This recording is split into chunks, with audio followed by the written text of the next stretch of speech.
Hello friends, എല്ലാ കൂട്ടുകാർക്കും Manu movies എന്ന യൂട്യൂബ് ചാനലിന്റെ ഏറ്റവും പുതിയ വീഡിയോയിലേക്ക് സ്വാഗതം. ഇന്ന് ഞങ്ങൾ എക്സ്പ്ലെയിൻ ചെയ്യാൻ പോകുന്നത് വിനീത് ശ്രീനിവാസന്റെ ഏറ്റവും പുതിയ സിനിമയായ ഒരു ജാതി ജാതകം എന്ന സിനിമയാണ്. അപ്പോൾ നമുക്ക് സമയം കളയാതെ വീഡിയോയിലേക്ക് കടക്കാം. തലശ്ശേരിയിലുള്ള പേരുകേട്ട തറവാടായ മാമ്പറത്ത് തറവാട്ടിലെ ജയേഷ് ആണ് നമ്മുടെ ഈ സിനിമയിലെ നായകൻ. സിനിമ തുടങ്ങുന്നത് തന്നെ നമ്മുടെ ഈ സിനിമയിലെ നായകനായ മാമ്പറം ജയേഷിന്റെ കല്യാണം കാണിച്ചുകൊണ്ടാണ്. അങ്ങനെ അടിപൊളിയായി നടന്നുകൊണ്ടിരുന്ന ആ കല്യാണ പന്തലിലേക്ക് അതിലും അടിപൊളിയായി ഡ്രസ്സൊക്കെ ഇട്ട് കൂളിംഗ് ഗ്ലാസും വെച്ച ഒരാൾ ഒരു മൂളിപ്പാട്ടും പാടി അവിടേക്ക് വരുന്നു. ആ സമയത്ത് ഒരു മൂളിപ്പാട്ടും പാടി അവിടേക്ക് വരണമെങ്കിൽ അത് ആരായിരിക്കുമെന്ന് പ്രത്യേകം പറയേണ്ടതില്ലല്ലോ. അതെ, അത് ആ കല്യാണം കലക്കാൻ വന്നവനായിരുന്നു. എന്തായാലും ആ വന്നവൻ നല്ല വെടിപ്പായിട്ട് ആ കല്യാണം അങ്ങ് മുടക്കി. എന്നാൽ അപ്പോഴാണ് ഒരു സത്യം മനസ്സിലായത്. അതായത് ആ കല്യാണം നമ്മുടെ മാമ്പറം ജയേഷ് കണ്ട ഒരു സ്വപ്നമായിരുന്നു എന്ന്. അതെ, സ്വപ്നത്തിൽ പോലും ഒരു കല്യാണം കഴിക്കാൻ കഴിയാത്ത ഒരു ഹതഭാഗ്യനാണ് നമ്മുടെ നായകൻ മാമ്പറം ജയേഷ്. എന്തെന്നാൽ കഴിഞ്ഞ 8 വർഷമായി നമ്മുടെ ജയേഷ് പെണ്ണുകാണലുമായി നടക്കുന്നു. എന്നാൽ ഇതുവരെ നമ്മുടെ ജയേഷിന് തനിക്ക് പറ്റിയ ഒരു പെണ്ണിനെ കണ്ടെത്താൻ കഴിഞ്ഞിട്ടില്ല. ജയേഷിന് ഇപ്പോൾ 37 വയസ്സായി. ജയേഷിന്റെ അച്ഛനാണെങ്കിൽ 69 വയസ്സും. രണ്ടുപേരുടെയും വയസ്സ് പറയാൻ കാരണം എന്താണെന്നല്ലേ? അതായത് 38 വയസ്സിനുള്ളിൽ കല്യാണം നടന്നില്ലെങ്കിൽ പിന്നീട് തനിക്കിനി കല്യാണം ഉണ്ടാകില്ല എന്നാണ് ജയേഷിന്റെ ജാതകത്തിലുള്ളത്. അപ്പോൾ പിന്നെ കല്യാണമൊക്കെ കഴിഞ്ഞ അച്ഛന്റെ പ്രായം പറയാൻ കാരണം എന്താണെന്നല്ലേ? മാമ്പറത്ത് തറവാട്ടിലെ ആണുങ്ങളാരും ഇന്നുവരെ 70 വയസ്സ് താണ്ടിയിട്ടില്ല. മാത്രവുമല്ല 38 വയസ്സിനുള്ളിൽ ജയേഷിന്റെ കല്യാണം നടന്നില്ല എങ്കിൽ ജയേഷിന്റെ അച്ഛൻ മരിക്കുമെന്നും ജയേഷിന്റെ ജാതകത്തിലുണ്ട്. ജയേഷിന്റെ വീടങ്ങ് തലശ്ശേരിയിലാണെങ്കിലും ജയേഷ് ജോലിയുടെ ആവശ്യത്തിനായി ഇപ്പോഴുള്ളത് ചെന്നൈയിലാണ്. ചെന്നൈയിലുള്ള ഒരു മാഗസിനിലെ റൈറ്ററാണ് ജയേഷ്. അങ്ങനെ എല്ലാ ദിവസത്തെയും പോലെ തന്നെ ജയേഷ് രാവിലെ എഴുന്നേറ്റുടൻ മാട്രിമോണിക്കാർ തനിക്ക് അയച്ച പ്രൊഫൈൽസ് എല്ലാം ചെക്ക് ചെയ്യുന്നു. നമ്മുടെ ഈ മാട്രിമോണിയിലെ പ്രീമിയം മെമ്പറാണ് ജയേഷ്. അതിനാൽ തന്നെ ധാരാളം ഫോട്ടോസ് ജയേഷിന് വന്നിട്ടുണ്ടായിരുന്നു. അങ്ങനെ ജയേഷ് ആ പ്രൊഫൈൽ എല്ലാം ചെക്ക് ചെയ്ത് തനിക്ക് ഇഷ്ടപ്പെട്ട 3-4 സെലക്ട് ചെയ്ത് തന്റെ അമ്മയ്ക്കും ഒപ്പം നാട്ടിലുള്ള തന്റെ ഒരു കൂട്ടുകാരനായ പോലീസുകാരൻ ജിതേഷിനും അയച്ചു കൊടുക്കുന്നു. അമ്മയ്ക്ക് അയച്ചു കൊടുത്തത് എന്തിനാണെന്ന് മനസ്സിലാക്കാം. കൂട്ടുകാരൻ ജിതേഷിന് അയച്ചു കൊടുത്തത് എന്തിനാണെന്നല്ലേ? കൂട്ടുകാരൻ ജിതേഷ് ഒരു പോലീസുകാരനാണല്ലോ. അതിനാൽ ജിതേഷ് ആ പെൺകുട്ടികളെ കുറിച്ചും പെൺകുട്ടികളുടെ വീട്ടുകാരെ കുറിച്ചുമുള്ള ഡീറ്റെയിൽസ് എല്ലാം കളക്ട് ചെയ്ത് ജയേഷിനെ അറിയിക്കും. അങ്ങനെ തന്റെ തറവാടിന് പറ്റിയ പെൺകുട്ടിയാണോ എന്ന് ജയേഷിന് മനസ്സിലാക്കുകയും ചെയ്യാം. അങ്ങനെ ജയേഷ് താൻ ജോലി ചെയ്യുന്ന ഓഫീസിലെത്തി. ജയേഷിനാണെങ്കിൽ തന്റെ കല്യാണം നടക്കാത്തതിൽ നല്ല ഫ്രസ്ട്രേഷൻ ഉണ്ടായിരുന്നു. അതിനാൽ തന്നെ തന്റെ മാട്രിമോണിയിലെ പേഴ്സണൽ മാരേജ് അസിസ്റ്റന്റ് ആയ ബേബിയെ വിളിച്ച് നല്ലതുപോലെ വഴക്ക് പറയുന്നുണ്ട്. അതിന് ബേബി ജയേഷിനെ ഒരു തരത്തിൽ എന്തൊക്കെയോ പറഞ്ഞ് സമാധാനിപ്പിക്കുന്നു. ആ സമയം ഓഫീസിലെ സുചിത്ര എന്നൊരു പെൺകുട്ടി ഒരു ഫോണുമായി ജയേഷിന്റെ അടുത്തേക്ക് വരുന്നു. എന്നിട്ട് ജയേഷിനോട്, ജയേഷ്, കഴിഞ്ഞ ദിവസം താൻ ഒരു നോവലിനെ കുറിച്ച് വിമർശനം എഴുതിയിരുന്നല്ലോ. ആ നോവലിന്റെ എഴുത്തുകാരി താത്രിക്കുട്ടി ഇപ്പോൾ ലൈനിലുണ്ട്. അവർക്ക് തന്നോടെന്തോ സംസാരിക്കണമെന്ന് പറയുന്നു. അതിന് ജയേഷ്, ആവിഷ്കാര സ്വാതന്ത്ര്യം എന്ന മൗലികാവകാശം വെച്ച് അവർക്കൊരു നോവൽ എഴുതാമെങ്കിൽ അതേ രാജ്യത്ത് അതേ അവകാശമുള്ള എനിക്കും ഒരു വിമർശനം എഴുതാം. അതിന് സുചിത്ര, അതിന് താൻ വിമർശനം എഴുതുകയല്ലല്ലോ ചെയ്തത്, അവരെ കൊലവിളിക്കുകയല്ലേ ചെയ്തത്. അവർക്ക് പണി അറിയില്ല, അടുക്കളയിൽ പോയി ചപ്പാത്തി ചുട്ടാൽ മതി, അങ്ങനെ എന്തൊക്കെ കാര്യങ്ങളാണ് എഴുതി പിടിപ്പിച്ചത്. ഇതൊക്കെ ഒന്നാം തരം സ്ത്രീവിരുദ്ധതയല്ലേ? ഇപ്പോഴാണെങ്കിൽ താൻ ഒരു മാപ്പ് പറഞ്ഞാൽ തീരുന്ന പ്രശ്നമേ ഉള്ളൂ ഇത്. അതിന് ജയേഷ്, എവിടെയോ ഇരുന്ന് സ്വന്തം പേര് മറച്ചുവെച്ച് കള്ളപ്പേരിൽ വിമർശനം എഴുതുന്ന ആളല്ല ജയേഷ്. എന്തൊക്കെ സംഭവിച്ചാലും മാമ്പറത്ത് ജയേഷ് മാപ്പ് പറയാൻ പോകുന്നില്ല സുചിത്ര എന്ന് പറയുന്നു. ആ സമയം ജയേഷിന്റെ ഓഫീസിലെ ബോസായ ബാബുവേട്ടൻ ജയേഷിനെ ഓഫീസ് റൂമിലേക്ക് വിളിക്കുന്നു. ജയേഷ് ഓഫീസിൽ വന്ന് നോക്കുമ്പോഴതാ ബാബുവേട്ടൻ പാതി തുണിയില്ലാത്ത ഒരു പെണ്ണിന്റെ ഫോട്ടോയെ നോക്കിക്കൊണ്ട് നിൽക്കുന്നു. ജയേഷിനെ കണ്ട ബാബുവേട്ടൻ ജയേഷിനോട്, എങ്ങനെയുണ്ട് ജയേഷ് ഫോട്ടോ? നമ്മുടെ അടുത്ത മാസത്തെ മാഗസിൻ കവറാണിത്. അതിന് ജയേഷ്, സാർ, നമ്മുടേതൊരു ലിറ്റററി മാഗസിൻ അല്ലേ, ഇതിലും വേണോ തുണി അയച്ചിട്ട പെൺപിള്ളേരുടെ ഫോട്ടോ? അതിന് ബാബുവേട്ടൻ, എടാ, ഗ്ലാമർ എന്ന് പറയുന്നത് എന്റർടൈൻമെന്റ് ഇൻഡസ്ട്രിയുടെ ഒരു ഭാഗമാണിപ്പോൾ. നീ ഒരുമാതിരി ഫേസ്ബുക്ക് അമ്മാവന്മാരെ പോലെ സംസാരിക്കരുത്. അപ്പോഴാണ് ആ ഓഫീസിലെ സ്റ്റാഫും അതിലുപരി ജയേഷിന്റെ കൂട്ടുകാരനുമായ അനീഷ് ആ ഓഫീസിലേക്ക് വന്നത്. അവിടെ ഉണ്ടായിരുന്ന ആ ഫോട്ടോ കണ്ടപ്പോൾ തന്നെ അനീഷിന്റെ രക്തം ചൂട് പിടിച്ചിരുന്നു. അതിനാൽ തന്നെ അനീഷ് ബാബുവേട്ടനോട്, ബാബുവേട്ടാ, അടുത്ത മാസം നമ്മളെന്താ ഫയർ ആണോ ഇറക്കാൻ പോകുന്നത്? അതിന് ബാബുവേട്ടൻ, അല്ലടാ, മുത്തുച്ചിപ്പിയാണ്. കലാബോധമുള്ള ഒരു മറുകുണാഞ്ചൻ പോലും ഇല്ലല്ലോ ദൈവമേ ഈ ഓഫീസിൽ. അതെന്തെങ്കിലും ആകട്ടെ. ജയേഷ്, ഇന്ന് വെള്ളിയാഴ്ചയാണല്ലോ, നാട്ടിൽ പോകുന്നില്ലേ എന്ന് ചോദിക്കുന്നു. അതിന് ജയേഷ്, പിന്നെ നാട്ടിൽ പോകണ്ടേ? അത് കേട്ട ബാബുവേട്ടൻ അടുത്ത് നിന്നിരുന്ന അനീഷിനോട്, ഈ ചങ്ങായിയുടെ ഒരു കാര്യം, എല്ലാ വെള്ളിയാഴ്ചയും വീട്ടിൽ പോകും, എന്നിട്ട് ശനിയും ഞായറും പെണ്ണു കാണും, തിങ്കളാഴ്ച കറക്റ്റ് ആയിട്ട് തിരിച്ചും വരും. എന്നാൽ അതിന് ജയേഷ്, സാറേ, നല്ലൊരു ഭാര്യയെ കിട്ടണമെങ്കിൽ നല്ലതുപോലെ കഷ്ടപ്പെടേണ്ടി വരും എന്ന് പറയുന്നു. അങ്ങനെ സീൻ കട്ടായി അടുത്ത സീനിൽ ജയേഷ് നാട്ടിലേക്ക് പോകാനായി ട്രെയിനിൽ ഇരിക്കുന്നതായി കാണിക്കുന്നു. അപ്പോഴാണ് ജയേഷിന് ഒരു കോൾ വരുന്നത്. അത് നാട്ടിലുള്ള തന്റെ പോലീസ് കൂട്ടുകാരനായ ജിതേഷിന്റെ കോൾ ആയിരുന്നു. നമ്മുടെ ഈ ജയേഷിന്റെ കൂട്ടുകാരൻ ജിതേഷിന്റെ കല്യാണമൊക്കെ കഴിഞ്ഞതാണ്. ജിതേഷ് ഒരു പോലീസുകാരൻ മാത്രമായിരുന്നില്ല, ഒരു കട്ട കലിപ്പൻ കൂടിയായിരുന്നു. എന്തെന്നാൽ തന്റെ ഭാര്യയെ വരച്ച വരയിൽ നിർത്തുന്നവനായിരുന്നു ജിതേഷ്. ജിതേഷ് ജയേഷിനോട് പറഞ്ഞു, നീ അയച്ചിരുന്ന 3 പെൺകുട്ടികളെയും കുറിച്ച് ഞാൻ അന്വേഷിച്ചു. അത് കണ്ടിട്ട് നമ്മുടെ തറവാടിന് പറ്റിയവരാണെന്ന് തോന്നുന്നില്ല. ആ 1ാമത്തെ പെൺകുട്ടിയുടെ ആങ്ങളെ ഒരു ലഹരി കേസിൽ ഞങ്ങൾ തന്നെ നോട്ടമിട്ടിട്ടുണ്ട്. അത് കേട്ട ജയേഷ്, ലഹരിയോ? ലഹരി എന്ന് വെച്ചാൽ? അതിന് ജിതേഷ്, അതെ, ലഹരി എന്ന് പറഞ്ഞാൽ MDMA. അത് കേട്ട ജയേഷ്, MDMA അയ്യോ MDMA ഒന്നും നമ്മുടെ തറവാടിന് പറ്റില്ല. അതിന് ജിതേഷ് പിന്നെ ആ രണ്ടാമത്തെ പെൺകുട്ടിയുടെ അച്ഛനില്ലേ, അയാൾ നായരൊന്നുമല്ല, അതേതോ ഉടായ്പ നായരാണ്. അത് കേട്ട് സങ്കടം സഹിക്കാൻ കഴിയാതെ ജയേഷ് ആ മൂന്നാമത്തെങ്കിലും നടക്കുമോ എന്ന് ചോദിക്കുന്നു. അതിന് ജിതേഷ് ആ മൂന്നാമത്തെ പെൺകുട്ടി 10ൽ പഠിക്കുമ്പോഴൊന്ന് മിസ്സായതാണ്, പിന്നെ നമ്മുടെ പോലീസുകാർ കുറച്ചു നേരം തെരഞ്ഞ് അവളെ കണ്ടുപിടിച്ചു. അത് കേട്ട് ജയേഷ് കുറച്ചു നേരം എന്ന് പറഞ്ഞാൽ എത്ര നേരം, അതിന് ജിതേഷ് ഒരു 2-2.5 മണിക്കൂർ എടുത്തു കാണും. അത് കേട്ട ജയേഷ് 2.5 മണിക്കൂർ എന്നാൽ കുറച്ചു നേരമല്ലല്ലോ, ഇതൊന്നും സെറ്റായില്ലെങ്കിൽ പിന്നെ ഞാൻ എന്തിനാണ് ഇപ്പോൾ നാട്ടിലേക്ക് വരുന്നത്. അതിന് ജിതേഷ് അത് ശരി, നാളെ എന്റെ അനിയന്റെ റിസപ്ഷൻ അല്ലേ, നീ ഉറപ്പായിട്ടും വരണം എന്ന് പറയുന്നു. അത് കേട്ട് ജയേഷ് സങ്കടവും ദേഷ്യവും എല്ലാം സഹിക്കാൻ കഴിയാതെ ഫോൺ കട്ട് ചെയ്യുന്നു. ഫോൺ കട്ട് ചെയ്തെങ്കിലും ജയേഷിന്റെ സങ്കടം കൂടിയതേ ഉള്ളൂ. കാരണം എന്തെന്നാൽ എരുതിയിൽ എണ്ണ എന്നോണം ജയേഷിന്റെ സീറ്റിന്റെ ഓപ്പോസിറ്റ് ഇരുന്ന് ഒരു പെണ്ണും ചെറുക്കനും കൊഞ്ചിക്കുഴിയുന്നുണ്ടായിരുന്നു. അതെല്ലാം കണ്ടിരിക്കാനുള്ള മനഃശക്തി ഇല്ലാത്ത നമ്മുടെ ജയേഷ് അവിടെ നിന്നും എഴുന്നേറ്റ് ടോയ്ലറ്റിന്റെ സൈഡിൽ പോയി നിൽക്കുന്നു. അതേസമയം തന്നെ ജയേഷിന്റെ സീറ്റിന് അടുത്തുണ്ടായിരുന്ന ആജാനുബാഹുവായ ഒരാളും ജയേഷിന്റെ അടുത്തേക്ക് വരുന്നു. അയാളെ കണ്ട ജയേഷ് അതൊക്കെ കണ്ടിട്ട് അറപ്പാകുന്നു എന്ന് പറയുന്നു. അതിനയാളും അതെ, കണ്ടാൽ തോന്നും അവൻ മാത്രമേ കല്യാണം കഴിച്ചിട്ടുള്ളൂ എന്ന്. അതിന് ജയേഷ് അതേന്ന്, വെറുതെ പെണ്ണുങ്ങളുടെ മുമ്പിൽ കുഴഞ്ഞാടുക, ആണുങ്ങളുടെ വില കളയാൻ. അതേസമയം അകത്തിരുന്ന് വെറുപ്പിച്ച ആ പെൺകുട്ടിയും ചെറുക്കനും ആ ടോയ്ലറ്റിനടുത്തേക്ക് വരുന്നു. ആ ചെറുക്കൻ ആ പെൺകുട്ടിയോട് വാവ് പൊക്കോ, ഏട്ടാ ഇവിടെ തന്നെ ഉണ്ട് എന്ന് പറയുന്നു. അങ്ങനെ ആ പെൺകുട്ടി ആ ടോയ്ലറ്റിനകത്ത് കയറിയിട്ട് ഏട്ടാ ഇതിന്റെ ലോക്ക് വർക്ക് ആകുന്നില്ല, ഒന്ന് വന്ന് നോക്കാമോ എന്ന് ചോദിക്കുന്നു. അത് കേട്ട ആ പയ്യനും ആണോ നോക്കട്ടെ എന്നും പറഞ്ഞ് ആ ടോയ്ലറ്റിനകത്തേക്ക് കയറുന്നു. അതെല്ലാം കണ്ട് നമ്മുടെ ജയേഷിനാണെങ്കിൽ തരിച്ചു കയറുന്നുണ്ടായിരുന്നു. ഒപ്പം അടുത്ത് നിന്നിരുന്ന ആ ആജാൻ ബാഹുവിനും. അത് കണ്ട് ജയേഷ് ഷേ എന്തൊരു വൃത്തികേട്, ഇതെന്തൊക്കെയാ ഇവിടെ നടക്കുന്നത്. അതിന് ആ ആജാനു ബാഹു കലികാലം അല്ലാതെന്താ എന്നും പറഞ്ഞ് ജയേഷിന്റെ ചുണ്ടിൽ ഒരു ഉമ്മ കൊടുക്കുന്നു. എന്നിട്ട് തന്റെ ചുണ്ടും തുറച്ച് അടുത്തുണ്ടായിരുന്ന ഒരു ടോയ്ലറ്റിൽ കയറി ഏട്ടാ ഇതിന്റെ കൊളുത്തും വർക്കാകുന്നില്ല എന്ന് പറയുന്നു. ആ കിസ്സിൽ കിളി പോയിരുന്ന ജയേഷ് അത് കേട്ട് ഞാൻ ആരാണെന്ന് വിചാരിച്ചടാ നരകനായ നീ, എന്റെ ദൈവമേ എന്റെ ഫസ്റ്റ് കിസ് കളഞ്ഞല്ലോ ആ പരട്ടത്തലയൻ. അപ്പോഴാണ് ജയേഷിന് ഒരു ഫോൺ കോൾ വരുന്നത്. അത് ജയേഷിന്റെ നാട്ടിലെ ബ്രോക്കർ നാരായണേട്ടനായിരുന്നു. നാരായണേട്ടൻ പറഞ്ഞു മോനെ ജയേഷ്, നിനക്ക് ഞാനൊരു നരിമാർക്ക് പെണ്ണിനെ കണ്ടുവച്ചിട്ടുണ്ട്. അതിന് ജയേഷ് നാരായണേട്ട പെണ്ണ് കാണാൻ നിൽക്കുന്ന ആണുങ്ങൾക്ക് കൊടുക്കാൻ പാടില്ലാത്തത് എന്താണെന്ന് അറിയാമോ നാരായണേട്ടന്. അതിന് നാരായണേട്ടൻ അറിയാം മോനെ, സ്ത്രീധനമല്ലേ. അതിന് ജയേഷ് അതൊന്നുമല്ല നാരായണേട്ടാ, പ്രതീക്ഷ. എല്ലാ ആഴ്ചയും നിങ്ങൾ ഇത് തന്നെയല്ലേ എനിക്ക് തന്നുകൊണ്ടിരിക്കുന്നത്, ഇനിയും ഇങ്ങനെയാണെങ്കിൽ ഞാൻ വേറെ ആരെങ്കിലും നോക്കും. അതിന് നാരായണേട്ടൻ വേറെ ആളെ നോക്കാനോ, അതും ഞാൻ ജീവിച്ചിരിക്കുമ്പോഴോ. അതിന് ഈ വടക്കേലെ നാരായണൻ മരിക്കണം, അഥവാ ഞാനെങ്ങാനും അങ്ങനെ ചത്തുപോയാൽ എന്റെ കണ്ണറിയുമോ. നിന്റെ കല്യാണവും കൂടി നടത്തിയിട്ടേ ഈ നാരായണേട്ടൻ മരിക്കുകയുള്ളൂ. അങ്ങനെ സീൻ കട്ടായി അടുത്ത സീനിൽ ജയേഷ് തന്റെ തറവാട്ടിലെത്തിയതായി കാണിക്കുന്നു. എന്നാൽ ജയേഷ് തറവാട്ടിൽ വരുമ്പോൾ ജയേഷിന്റെ അമ്മ തറവാടെല്ലാം പൂട്ടി പുറത്തേക്ക് ഇറങ്ങുകയായിരുന്നു. അത് കണ്ട ജയേഷ് ഈ വീടെല്ലാം പൂട്ടി എല്ലാവരും എവിടേക്കാണ് പോകുന്നതെന്ന് ചോദിക്കുന്നു. അതിനമ്മ അപ്പോൾ നീ ഒന്നും പറഞ്ഞില്ലേ മോനെ, നാരായണേട്ടൻ പോയി എന്ന് പറയുന്നു. അതിന് ജയേഷ് അതെന്നാ പരിപാടി നാരായണേട്ടൻ കാണിച്ചത്, രണ്ടുപേരും ഒരുമിച്ച് പോകാമെന്നാണല്ലോ നാരായണേട്ടൻ പറഞ്ഞത്. അത് കേട്ട അമ്മ ഒരുമിച്ച് പോകാനോ എന്ന് ചോദിക്കുമ്പോൾ സീൻ കട്ടായി നാരായണേട്ടന്റെ വീട് കാണിക്കുന്നു. നാരായണേട്ടൻ ശരിക്കും പോയത് പെണ്ണു വീട്ടിലേക്കായിരുന്നില്ല, പരലോകത്തേക്കായിരുന്നു. നാരായണേട്ടന്റെ ആ വിടപറച്ചിലിൽ നാരായണേട്ടന്റെ മക്കളെക്കാൾ കൂടുതൽ ദുഃഖം ജയേഷിനായിരുന്നു. അങ്ങനെ മരണ വീട്ടിലെത്തിയ ജയേഷിനോട് നാരായണേട്ടന്റെ മകൻ പ്രശാന്ത് വന്നിട്ട് എല്ലാം പെട്ടെന്നായിരുന്നടാ, അച്ഛനാകെ ഒരു വിഷമമേ ഉണ്ടായിരുന്നുള്ളൂ, നിന്റെ കല്യാണം നടത്താൻ പറ്റാതിരുന്നത്. എന്തായാലും അച്ഛനെല്ലാം എന്നോട് പറഞ്ഞിരുന്നു, നീ ഇതൊന്നും ആലോചിക്കേണ്ട.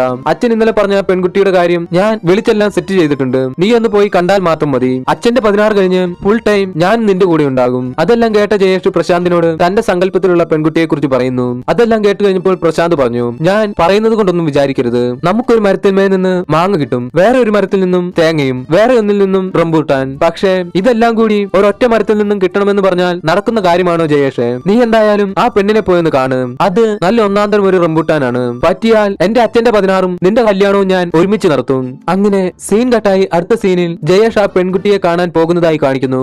ജയേഷിന്റെ കൂടെ ജയേഷിന്റെ അച്ഛൻ രാഘവനും ചേച്ചി ലതയും ചേച്ചിയുടെ മകൾ നൂനുവും കൂടാതെ കൊച്ചച്ഛന്റെ മകൻ കട്ടുവും ഉണ്ടായിരുന്നു. അങ്ങനെ അവർ ആ പെണ്ണിന്റെ വീട്ടിലെത്തി. വണ്ടിക്കകത്തിരുന്ന് തന്നെ പെണ്ണിന്റെ അച്ഛനെ കണ്ട ജയേഷ് അച്ഛാ വണ്ടിയിൽ നിന്ന് ഇറങ്ങല്ലേ അച്ഛാ, ഈ പെണ്ണിനെ കാണാൻ ഞാൻ ഇതിനു മുമ്പ് വന്നിട്ടുണ്ട് എന്ന് പറയുന്നു.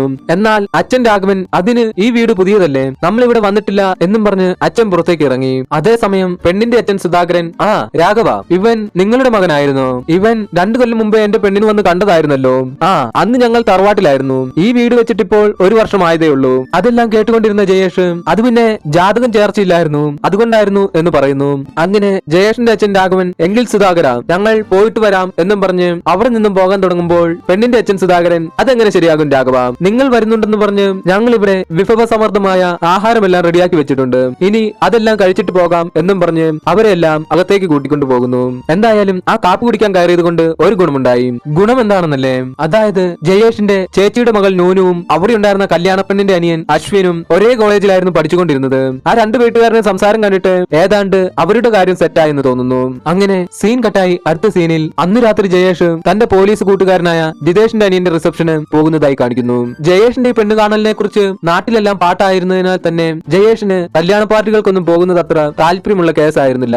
അതിനാൽ തന്നെ ജിതേഷും ജയേഷും പാർട്ടി നടക്കുന്ന വീടിന്റെ പുറകിലിരുന്ന് തങ്ങളുടെ പാർട്ടി ആരംഭിച്ചു. അങ്ങനെ രണ്ടെണ്ണം അടിച്ച ജയേഷ് ജിതേഷിനോട് പറഞ്ഞു, ജിതേഷേ, നീ പറഞ്ഞതാടാ ശരി. കല്യാണം കഴിഞ്ഞ പെങ്ങന്മാരെ ഒരിക്കലും സ്ഥിരമായിട്ട് വീട്ടിൽ നിർത്താൻ പാടില്ല. ചേച്ചിയാണെങ്കിൽ ചേച്ചിയുടെ ഭർത്താവ് ഗൾഫിലാണെന്നും പറഞ്ഞ് ചേച്ചിയും മോളും കൂടി ഇവിടെ വന്ന് നിൽക്കാൻ തുടങ്ങിയിട്ട് വർഷം കുറയായി. അതിന് ജിതേഷ്, അതേടാ, ഈ ഒറ്റ ഒരു കാരണം കൊണ്ടാണ് നിന്റെ കല്യാണം നടക്കാത്തതെന്നാണ് എന്റെ ബലമായ സംശയം. ആ സമയം ജയേഷിന്റെ ചേച്ചി ലതയെ കാണിക്കുന്നു. ലത ചേച്ചി ആണെങ്കിൽ ആളൊരു പാവമായിരുന്നു. എന്തെന്നാൽ ജയേഷ് പറയുന്ന കാര്യങ്ങളൊന്നും അറിയാതെ ലത ചേച്ചി അവിടെ ജയേഷിനുള്ള പെണ്ണിനെ അന്വേഷിച്ച് നടക്കുകയായിരുന്നു. അങ്ങനെ ആ പാർട്ടിയിൽ വെച്ച് ലത ചേച്ചിയും ജയേഷിന്റെ അമ്മ ഹേമലത അമ്മയും ചേർന്ന് ഒരു പെൺകുട്ടിയെ കണ്ട് സംസാരിച്ച് സെറ്റാക്കി എടുക്കുന്നു. അങ്ങനെ ജയേഷിന്റെ അച്ഛൻ ജിതേഷിനെ ഫോൺ ചെയ്യുന്നു. എന്നിട്ട് ജിതേഷിനോട് പറഞ്ഞു, എടാ ജിതേഷ്, നീ ആ ജയേഷിനെയും കൂട്ടി ആ വീടിന്റെ പുറകിലേക്ക് ഒന്ന് ചെല്ല്. ഞങ്ങൾ അവിടെ ഒരു പെൺകുട്ടിയെ സെറ്റാക്കി നിർത്തിയിട്ടുണ്ട്. അവനെയും കൂട്ടി ആ പെൺകുട്ടിയെ ഒന്ന് പോയി കാണും. അങ്ങനെ ജയേഷ് ആ പെൺകുട്ടിയുടെ അടുത്തെത്തി. പെൺകുട്ടി പറഞ്ഞു, എന്റെ പേര് സിനിത, ഞാൻ MA സംസ്കൃതമാണ്. അത് കേട്ടപ്പോൾ തന്നെ ജയേഷിന് വളരെയധികം സന്തോഷമായി. അപ്പോൾ സിനിത പറഞ്ഞു, അത് മാത്രമല്ല, എനിക്ക് ഹസ്തരേഖാശാസ്ത്രത്തിലും ജ്യോതിഷത്തിലും ഡിപ്ലോമയുണ്ട്. വിരോധമില്ലെങ്കിൽ ഞാൻ ജയേഷേട്ടന്റെ കൈ ഒന്ന് നോക്കിക്കോട്ടെ. അത് കേട്ട ജയേഷ് തന്റെ കൈ സിനിയെ കാണിക്കുന്നു. ആ കൈ നോക്കിയ സിനി ജയേഷിനോട് പറഞ്ഞു, ഞാൻ ചിലത് ഈ കൈ നോക്കി പറഞ്ഞാൽ ജയേഷേട്ടൻ അത് ബുദ്ധിമുട്ടാകുമോ? അതിന് ജയേഷ്, കുഴപ്പമില്ല, പറഞ്ഞു എന്ന് പറയുന്നു. അത് കേട്ട സിനി പറഞ്ഞു, നിങ്ങളുടെ ജീവിതത്തിലെ ഏറ്റവും മോശം സമയമാണ് ഇനി വരാൻ പോകുന്നത്. ഒരുപാട് അപമാനങ്ങളും അവഹേളനങ്ങളും എല്ലാം സഹിക്കേണ്ടി വരും. നിങ്ങൾ കാരണം ഇവിടെ കലാപങ്ങൾ വരെ ഉണ്ടാകാൻ സാധ്യതയുണ്ട്. അത് മാത്രമല്ല, നിങ്ങളുടെ ശത്രു ഉള്ളത് പുറത്തല്ല, അകത്തു തന്നെയാണ്. ആ ശത്രുവിനെ എടുത്ത് പുറത്തു കളയാതെ നിങ്ങൾ ഗതി പിടിക്കില്ല. അത് കേട്ട ജയേഷ്, ആരാണ് ആ ശത്രു? ഇവിടെ വന്നിട്ടുണ്ടോ? എന്റെ കുടുംബക്കാരെങ്കിലും ആണോ എന്ന് ചോദിക്കുന്നു. അതിന് സിനിത, ജയേഷേട്ടാ, നമ്മൾ തമ്മിലുള്ള കല്യാണം എന്തായാലും നടക്കില്ല. പിന്നെ ഞാൻ പ്രധാനപ്പെട്ട ഒരു കാര്യം പറയാം. നിങ്ങളുടെ കല്യാണം നടക്കുക ഒരു അസാധാരണ സാഹചര്യത്തിലായിരിക്കും. അത് ചിലപ്പോൾ ഒരു പെണ്ണുമായിട്ടാകാം, ഒരാണുമായിട്ടുമാകാം, എന്തുമാവാം. പക്ഷേ ഒരു കാര്യം ഞാൻ ഉറപ്പ് പറയാം, അവരുടെ പേരിൽ 3 അക്ഷരമായിരിക്കും ഉണ്ടാവുക. അങ്ങനെ സീൻ കട്ടായി മാമ്പറത്ത് തറവാട് കാണിക്കുന്നു. എന്തായാലും ഇന്നലെ സിനിത ജയേഷിന്റെ കൈ നോക്കി പറഞ്ഞതെല്ലാം സത്യമാണെന്ന് തോന്നുന്നു. കാരണം എന്താണെന്നല്ലേ, അടുത്ത ദിവസം നേരം വെളുത്തപ്പോൾ തന്നെ ജയേഷിനെ തേടിയെത്തിയത് അങ്ങനെയുള്ള ഒരു വാർത്തയാണ്. അതായത് ഇന്നലെ ജയേഷ് ഒരു വീട്ടിൽ പെണ്ണു കാണാൻ പോയിരുന്നല്ലോ. അവിടെ വെച്ച് ജയേഷിന്റെ ചേച്ചിയുടെ മകൾ നൂനുവിന്റെ കല്യാണം ഏതാണ്ടൊക്കെ തീരുമാനമായെന്നും പറഞ്ഞിരുന്നല്ലോ. അവരിപ്പോൾ ജയേഷിന്റെ വീട്ടിലേക്ക് വരികയാണ്. അതായത് ജയേഷിന്റെ ചേച്ചിയുടെ മകൾ നൂനുവിനെ പെണ്ണു കാണുന്നതിനായി. അതറിഞ്ഞ് കലിപ്പായ ജയേഷിന്റെ അടുത്ത് ജയേഷിന്റെ ചേച്ചി ലത പറയുകയാണ്, നീ വെറുതെ ടെൻഷൻ അടിക്കാതെ. പെണ്ണിന്റെ അച്ഛൻ സുധാകരൻ ഇപ്പോൾ അച്ഛനെ ഫോൺ വിളിച്ച് വെച്ചതേ ഉള്ളൂ. അവർ നിന്റെ ജാതകം കൂടി നോക്കുന്നുണ്ട്. അന്ന് നിങ്ങൾ തമ്മിലുള്ള ജാതകം ശരിയാകാത്തത് കൊണ്ടല്ലേ കല്യാണം വേണ്ടെന്ന് പറഞ്ഞത്. ഇന്നത്തേക്ക് ചിലപ്പോൾ ഗ്രഹനില മാറാൻ സാധ്യതയുണ്ട്. ആദ്യം നിന്റെ കല്യാണം, എന്നിട്ടേ ഉള്ളൂ നൂനിന്റെ കല്യാണം. ഞാൻ അങ്ങനെ സമ്മതിക്കൂ. അത് കേട്ടപ്പോൾ നമ്മുടെ ജയേഷ് പകുതി തണുത്തു. പക്ഷേ അതിൽ പ്രത്യേകിച്ച് കാര്യമൊന്നും ഉണ്ടായില്ല. എന്താണെന്നല്ലേ, ജയേഷിന്റെയും ആ പെൺകുട്ടിയുടെയും ജാതകം ഒട്ടും ചേരുന്നുണ്ടായിരുന്നില്ല. എന്നാൽ നൂനുവിന്റെയും ആ പെൺകുട്ടിയുടെ അനിയൻ അശ്വിന്റെയും ജാതകം തമ്മിൽ നല്ല ചേർച്ചയും ഉണ്ടായിരുന്നു. അതറിഞ്ഞ് സകല നിയന്ത്രണവും പോയ നമ്മുടെ ജയേഷ് തന്റെ ബാഗ് എല്ലാം പാക്ക് ചെയ്ത് തിരികെ ചെന്നൈയിലേക്ക് പോകാൻ തുടങ്ങുന്നു. അത് കണ്ട ജയേഷിന്റെ അമ്മ, മോനെ ജയേ, നീ ഇപ്പോൾ എവിടേക്കാണ് ഈ പോകുന്നത്? ഒപ്പം ജയേഷിന്റെ അച്ഛൻ പറഞ്ഞു, ജയേഷേ, അവരുടെ കല്യാണം ഇപ്പോഴൊന്നും നടത്തില്ല. നിന്റെ കല്യാണം നടത്തിയതിനു ശേഷമേ അവരുടെ കല്യാണം നടത്തൂ. ഇപ്പോൾ വെറുതെ ഒന്ന് പറഞ്ഞു വെച്ചെന്നേ ഉള്ളൂ. അതിന് ജയേഷ്, നിങ്ങൾക്കറിയാലോ 38 വയസ്സിനുള്ളിൽ എന്റെ കല്യാണം നടന്നില്ല എങ്കിൽ നിങ്ങൾ മരിച്ചു പോകുമെന്ന്. എന്നിട്ടും മോളുടെ കല്യാണം നടത്താനാണ് ആഗ്രഹം. എനിക്കിനി ആരെയും കാണണ്ട എന്നും പറഞ്ഞ് അവിടെ നിന്നും പോകാൻ തുടങ്ങുമ്പോൾ ജയേഷിന്റെ അമ്മൂമ്മ, മോനെ ജയേഷ്, നമ്മൾ എത്ര നാളായടാ നമ്മുടെ തറവാടിന്റെ മുറ്റത്ത് ഒരു പന്തലിട്ടിട്ട് എന്ന് ചോദിക്കുന്നു. അതിന് ജയേഷ്, പന്തലിടാൻ കല്യാണം തന്നെ വേണമെന്നില്ല, എന്നെ കൊണ്ടൊന്നും പറയിപ്പിക്കില്ലേ എന്നും പറഞ്ഞ് അവിടെ നിന്നും ദേഷ്യത്തിൽ ഇറങ്ങിപ്പോകുന്നു. അങ്ങനെ സീൻ കട്ടായി ചെന്നൈ കാണിക്കുന്നു. നമ്മുടെ ജയേഷ് ഒരു സൂപ്പർ മാർക്കറ്റിൽ വന്നിരിക്കുകയാണ്. ജയേഷ് പെണ്ണ് കാണാൻ തുടങ്ങിയിട്ട് 8 വർഷമായെന്ന് പറഞ്ഞിരുന്നല്ലോ. ഏകദേശം ഒരു 300 പേരെങ്കിലും കണ്ടിട്ടുണ്ടാകും. എങ്കിലും കണ്ട പെൺകുട്ടികളെ ഒന്നും ജയേഷ് ഇതുവരെ മറന്നിട്ടുണ്ടായിരുന്നില്ല. അങ്ങനെ ജയേഷ് കണ്ട ഒരു പെൺകുട്ടിയെ ആ സൂപ്പർ മാർക്കറ്റിൽ വെച്ച് ജയേഷ് കാണുന്നു. അപ്പോൾ സീൻ കട്ടായി ആ പെണ്ണിനെ കാണാൻ പോയ സീൻ കാണിക്കുന്നു. ആ പെൺകുട്ടിയുടെ പേര് പല്ലവി എന്നാണ്. MA ലിറ്ററേച്ചർ ആണ്. എല്ലാം കൊണ്ടും ആ പെൺകുട്ടി ഓക്കെ ആയിരുന്നു. എന്നിട്ടും അതിനെ ഒഴിവാക്കാനുണ്ടായ കാരണം എന്താണെന്നല്ലേ, അതായത് കല്യാണം കഴിഞ്ഞും ആ കുട്ടിക്ക് ജോലിക്ക് പോകണമെന്നായിരുന്നു ആഗ്രഹം. ആ ഒറ്റ കാരണത്താലാണ് ജയേഷ് ആ പെൺകുട്ടിയെ വേണ്ടാന്ന് വെച്ചത്. അങ്ങനെ വീണ്ടും സൂപ്പർ മാർക്കറ്റ് കാണിക്കുന്നു. പല്ലവിയെ കണ്ട ജയേഷ് വേഗം പല്ലവിയെ കാണാതെ അവിടെ നിന്ന് മുങ്ങാൻ നോക്കുമ്പോൾ കറക്റ്റ് ആയിട്ട് പല്ലവി ജയേഷിനെ കാണുന്നു. ജയേഷിനെ കണ്ട പല്ലവി, ഹായ് ജയേഷ്, എന്നെ മനസ്സിലായോ? അതിന് ജയേഷ്, ആ മനസ്സിലായി, പല്ലവി അല്ലേ എന്ന് ചോദിക്കുന്നു. അതിന് പല്ലവി, അതെ, വൈഫൊക്കെ എന്തിയെ എന്ന് ചോദിച്ചു. അതിന് ജയേഷ്, എന്റെ കല്യാണം ഇതുവരെ കഴിഞ്ഞിട്ടില്ല, പല്ലവിയുടെ കല്യാണം കഴിഞ്ഞോ എന്ന് ചോദിക്കുന്നു. അതിന് പല്ലവി, ആ ഞാൻ ഒരെണ്ണം കഴിച്ചു, ഇപ്പോൾ ഡിവോഴ്സ്ഡ് ആണ്, സ്വസ്ഥം സുഖകരം. അത് കേട്ട ജയേഷ്, ആ ശരി, ഞാൻ പോയിട്ട് വരാം എന്നും പറഞ്ഞ് അവിടെ നിന്നും പോകാൻ തുടങ്ങുമ്പോൾ പല്ലവി ജയേഷിന് ഒരു കാർഡ് എടുത്തു കൊടുത്തിട്ട് പല്ലവി പറഞ്ഞു, ഞങ്ങൾ സൗത്ത് ഇന്ത്യ ബേസ് ചെയ്ത് ഒരു മാട്രിമോണി നടത്തുന്നുണ്ട്. എനിക്ക് തോന്നുന്നത് ജയേഷിന് വേണ്ടി ഈ കാര്യങ്ങൾ നോക്കുന്ന ആൾക്കാർ അത്ര ശരിയായിട്ടല്ല ജോലി ചെയ്യുന്നതെന്ന്. അല്ലെങ്കിൽ ജയേഷിനെ പോലെ ഒരാൾക്ക് ഇത്രയും നാളും കാത്തിരിക്കേണ്ട ആവശ്യം വരില്ലല്ലോ ഒരു പെൺകുട്ടിയെ കിട്ടാൻ. എനിക്ക് കോഴിക്കോട് ബേസ് ചെയ്ത ഒരു ഓഫീസ് ഉണ്ട്, എന്താവശ്യം വന്നാലും കോൺടാക്ട് ചെയ്യാൻ മടിക്കരുത് എന്നും പറഞ്ഞ് അവിടെ നിന്നും പോകുന്നു. പല്ലവി പോയി കഴിഞ്ഞപ്പോൾ ജയേഷ് പല്ലവിയുടെ കാർഡ് ചുരുട്ടിക്കൂട്ടി പള്ളയിൽ കളഞ്ഞ് പിന്നെ സ്വന്തം കല്യാണം നോക്കി നടത്താൻ കഴിയാത്തവളാണ് എന്റെ കല്യാണം നടത്താൻ വന്നിരിക്കുന്നത് എന്നും പറഞ്ഞ് അവിടെ നിന്നും പോകുന്നു. അങ്ങനെ സീൻ കട്ടായി അടുത്ത സീനിൽ ജയേഷിന്റെ അമ്മ ജയേഷിന്റെ കൂടെ വർക്ക് ചെയ്യുന്ന അനീഷിനെ ഫോൺ ചെയ്യുന്നതായി കാണിക്കുന്നു. ഈ അനീഷ് ജയേഷിന്റെ ഫ്ലാറ്റ്മേറ്റ് കൂടിയാണ്. ജയേഷിന്റെ അമ്മ പറഞ്ഞു, മോനെ അവനെ ഞങ്ങൾക്കിപ്പോൾ കോൾ ചെയ്യാനോ മെസ്സേജ് അയക്കാനോ ഒന്നും കഴിയുന്നില്ല. ഞങ്ങളെ എല്ലാവരെയും എല്ലാത്തിൽ നിന്നും ബ്ലോക്ക് ചെയ്തു വെച്ചിരിക്കുകയാണ് അവൻ. ഞങ്ങൾക്കൊരു വാട്സ്ആപ്പ് ഗ്രൂപ്പ് ഉണ്ട്, അതിന്റെ അകത്ത് മോനെ ഞങ്ങൾ ചേർക്കാം. ഞങ്ങൾ നല്ല പെൺകുട്ടികളുടെ ഫോട്ടോസ് എല്ലാം അതിലിട്ട് തരാം. മോൻ അതെല്ലാം അവനെ കാണിച്ച് അവന്റെ മനസ്സൊന്ന് ഇളക്കാൻ നോക്കണം. അതെല്ലാം കേട്ട അനീഷ് അതിന് ഡബിൾ ഓക്കെ പറഞ്ഞു. അങ്ങനെ ജയേഷിന്റെ അമ്മ അനീഷിന് ഒരു ഫോട്ടോ അയച്ചു കൊടുക്കുന്നു. അനീഷ് ആ ഫോട്ടോ കൊണ്ടുവന്ന് ജയേഷിനെ കാണിക്കുന്നു. എന്നിട്ട് പറഞ്ഞു, പേര് ഗോപിക, എങ്ങനെയുണ്ട് കുട്ടി? നമ്മുടെ പ്രശാന്തേട്ടന്റെ ആലോചനയാണ്. അത് കണ്ട് കലിപ്പായ ജയേഷ് അനീഷിനോട് ചോദിച്ചു, നിന്നോടെല്ലാം ആരുടെ എനിക്ക് പെണ്ണ് നോക്കാൻ പറഞ്ഞത്? ജയേഷ് അങ്ങനെ പറയാൻ ഒരു കാരണമുണ്ട്. അതെന്തെന്നാൽ നമ്മുടെ ജയേഷ് പെണ്ണ് കണ്ട് ഇഷ്ടപ്പെട്ടില്ല എന്ന് പറഞ്ഞ പെൺകുട്ടിയെയാണ് അനീഷ് കല്യാണം കഴിച്ചിരിക്കുന്നത്. ജയേഷ് ആ പെൺകുട്ടിയെ വേണ്ടാന്ന് വെക്കാൻ ഒരേ ഒരു കാരണമേ ഉണ്ടായിരുന്നുള്ളൂ, ആ പെണ്ണിന്റെ പല്ല് കോന്ത്രം പല്ലാണെന്നുള്ള കാര്യം. നമ്മുടെ അനീഷ് ആണെങ്കിൽ എന്താണ് ചെയ്തതെന്നല്ലേ, ആ പെൺകുട്ടിയെ കല്യാണവും കഴിച്ച് ആ പെണ്ണിന്റെ പല്ല് ഓപ്പറേഷൻ ചെയ്ത് നേരെയാക്കുകയും ചെയ്തു. ഇപ്പോൾ അവർ അടിപൊളിയായി ജീവിക്കുകയും ചെയ്യുന്നു. അങ്ങനെ അനീഷ് അവിടെ നിന്നും പോയി കഴിഞ്ഞപ്പോഴാണ് ജയേഷ് കല്യാണ വീട്ടിൽ വെച്ച് സിനിത തന്റെ കൈ നോക്കി താൻ കല്യാണം കഴിക്കാൻ പോകുന്ന ആളുടെ പേരിന് 3 അക്ഷരമായിരിക്കും ഉണ്ടാവുക എന്ന് പറഞ്ഞ കാര്യം ഓർക്കുന്നത്. അതായത് അനീഷ് ഇപ്പോൾ കൊണ്ടുവന്ന് കാണിച്ച പെൺകുട്ടിയുടെ പേര് ഗോപിക എന്നാണല്ലോ, അതിനും 3 അക്ഷരമാണല്ലോ. പിന്നെ നമ്മുടെ ജയേഷിന് അവിടെ ഇരിക്കപ്പുറത്തി ഉണ്ടായിരുന്നില്ല. അതിനാൽ തന്നെ ജയേഷ് അനീഷ് ഉറങ്ങിയ സമയം നോക്കി അനീഷിന്റെ ഫോൺ എടുത്ത് ആ പെൺകുട്ടിയുടെ ഡീറ്റെയിൽസ് എല്ലാം ചെക്ക് ചെയ്യുന്നു. എന്നിട്ട് അനീഷിന്റെ ഫോണിൽ നിന്നും തന്നെ തന്റെ വീട്ടുകാരുടെ ഫാമിലി ഗ്രൂപ്പിലേക്ക് അവന് പെൺകുട്ടിയെ ഇഷ്ടപ്പെട്ടു, പക്ഷേ എല്ലാവരും അവനോട് മാപ്പ് പറഞ്ഞാലേ അവൻ കല്യാണത്തിന് സമ്മതിക്കൂ എന്നും പറഞ്ഞ് മെസ്സേജ് അയക്കുന്നു. എന്തായാലും നമ്മുടെ ജയേഷിന്റെ കല്യാണം നടന്നു കാണാനാണല്ലോ വീട്ടുകാരുടെ എല്ലാം ആഗ്രഹം. അതിനാൽ തന്നെ അവരെല്ലാവരും ജയേഷിന് മാപ്പ് പറഞ്ഞുള്ള വോയിസ് മെസ്സേജും അയക്കുന്നു. അങ്ങനെ സീൻ കട്ടായി അടുത്ത സീനിൽ ജയേഷ് ഗോപികയെ പെണ്ണ് കാണാൻ വന്നതായി കാണിക്കുന്നു. എന്തായാലും ജയേഷിന്റെ സങ്കല്പത്തിലുള്ള ഒരു പെൺകുട്ടി തന്നെയായിരുന്നു ഗോപിക. അതിനാൽ തന്നെ ഏറ്റവും അടുത്ത ശുഭമുഹൂർത്തത്തിൽ ജയേഷിന്റെ കല്യാണം ഉറപ്പിക്കുകയും ചെയ്തു. കല്യാണം റെഡിയായതിനാൽ തന്നെ പലതരത്തിലുള്ള ഉപദേശങ്ങൾ ജയേഷിന് കിട്ടിക്കൊണ്ടിരുന്നു. ജയേഷിന്റെ കൂട്ടുകാരനായ പോലീസുകാരൻ ജിതേഷും ജയേഷിനെ പിടിച്ചെന്ന് ഉപദേശിച്ചു, എടാ ഈ കല്യാണം കഴിഞ്ഞാൽ പെണ്ണുങ്ങളുടെ ഒരു കടിഞ്ഞാൻ നമ്മുടെ കയ്യിലായിരിക്കണം. കല്യാണം കഴിഞ്ഞാൽ എല്ലാ ദിവസവും സന്തോഷമായിരിക്കണമെന്നില്ല, എന്തെങ്കിലും ഒരു പ്രശ്നം വന്നുകൊണ്ടേയിരിക്കും. പക്ഷേ ആദ്യത്തെ അടി പൊട്ടുന്നത് അവളുടെ കയ്യിൽ നിന്നും ഉണ്ടാകുന്ന ഒരു പ്രശ്നം കൊണ്ടായിരിക്കണം. ഇനി അഥവാ അവൾ തെറ്റൊന്നും ചെയ്തിട്ടില്ല എങ്കിൽ നീ അവളെ നല്ലതുപോലെ പഠിച്ചിട്ട് മനഃപൂർവ്വം നീ ഒരു പ്രശ്നം അങ്ങ് ഉണ്ടാക്കണം. അങ്ങനെ അവൾക്ക് തോന്നണം, അയ്യോ തെറ്റുപറ്റിപ്പോയി മാപ്പാക്കണം എന്നൊക്കെ. അപ്പോൾ നിനക്ക് കിട്ടുന്ന ഒരു അപ്രിസിയേഷൻ ഇല്ലേ, എന്റെ മോനെ മരിക്കുന്നത് വരെ നിനക്കത് ഉപകാരപ്പെടും. ജയേഷിന്റെ കല്യാണം ഉറപ്പിച്ചതിനാൽ തന്നെ ജയേഷിന്റെ കല്യാണത്തിന്റെ കൂടെ ജയേഷിന്റെ പെങ്ങളുടെ മകൾ നൂനുവിന്റെ കല്യാണവും നടത്താൻ തീരുമാനിച്ചു. അങ്ങനെ ഒരു ദിവസം ഗോപിക ജയേഷിനെ ഫോൺ ചെയ്തിട്ട്, ജയേട്ടാ കോളേജിൽ നിന്നും ഞങ്ങളുടെ ഗ്യാങ് വയനാട്ടിലേക്ക് ഒരു ടൂർ പോകുന്നുണ്ട്, ഗേൾസ് മാത്രമേ ഉള്ളൂ ചേട്ടാ, ഞാനും പോയിക്കോട്ടെ എന്ന് ചോദിക്കുന്നു. വിശാല മനസ്കനായ നമ്മുടെ ജയേഷ് അതിന് ഓക്കെയും പറഞ്ഞു. അങ്ങനെ സീൻ കട്ടായി അടുത്ത സീനിൽ ജയേഷ് തന്റെ കൂടെ ചെന്നൈയിൽ ജോലി ചെയ്യുന്ന എല്ലാവർക്കും പാർട്ടി നടത്തുന്നതായി കാണിക്കുന്നു. പാർട്ടി എന്ന് പറഞ്ഞാൽ ചെറിയ പാർട്ടി ഒന്നും ആയിരുന്നില്ല, തന്റെ ഓഫീസിലെയും താൻ താമസിക്കുന്ന ഫ്ളാറ്റിലെയും എല്ലാവരെയും ചേർത്ത് നല്ല വമ്പൻ പാർട്ടി ആയിരുന്നു അത്. അങ്ങനെ ആ പാർട്ടിക്കിടയിൽ വെച്ച് അനീഷ് 2 ആണുങ്ങളെയും ഒരു പെൺകുട്ടിയെയും ജയേഷിന് പരിചയപ്പെടുത്തുന്നു. ജയേഷ് ഇത് നമ്മുടെ ലണ്ടൻ ബിജുവിന്റെ കസിൻസ് ആണ്, ഇവരൊരു ജോബിന്റെ ആവശ്യത്തിന് വേണ്ടി വന്നതാണ്, പക്ഷേ സ്റ്റേ ചെയ്യാൻ സ്ഥലമില്ല.